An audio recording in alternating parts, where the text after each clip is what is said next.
En contra.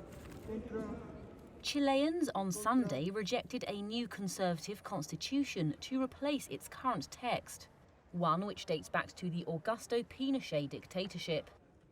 Over 99% of ballot boxes were tallied, with 44.24% voting for it and 55.76% rejecting it. The constitution redraft was a process born after large-scale, passionate and sometimes violent protests against inequality gripped the nation in 2019.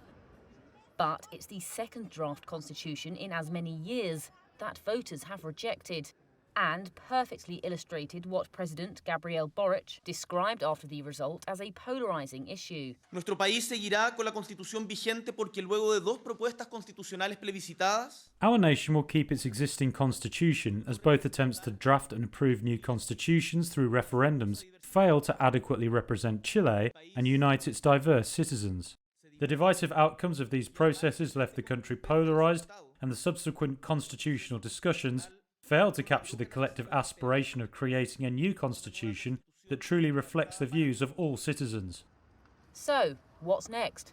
Boric said his government wouldn't pursue a third rewrite and would instead move forward with reforms, including on taxes and pensions, through the legislature. el proceso constituyente estaba destinado a traer The constitutional referendum was supposed to bring hope, but it generated frustration and even wariness in a big part of the population. We cannot ignore this.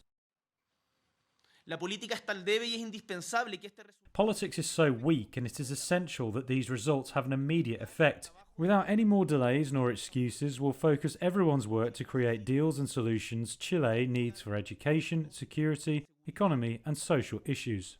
Chileans have seen a pendulum swing in its drafts. The first assembly elected to write the new text was dominated by left-wing forces.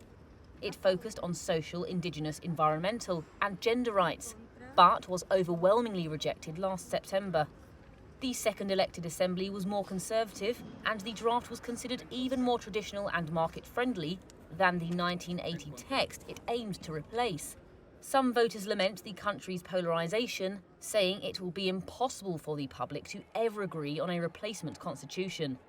A political analyst predicted, however, that despite the end of the vote likely bringing more political stability and confidence for investors, the conversation surrounding it wouldn't stop and would be a key issue in the country's next presidential election.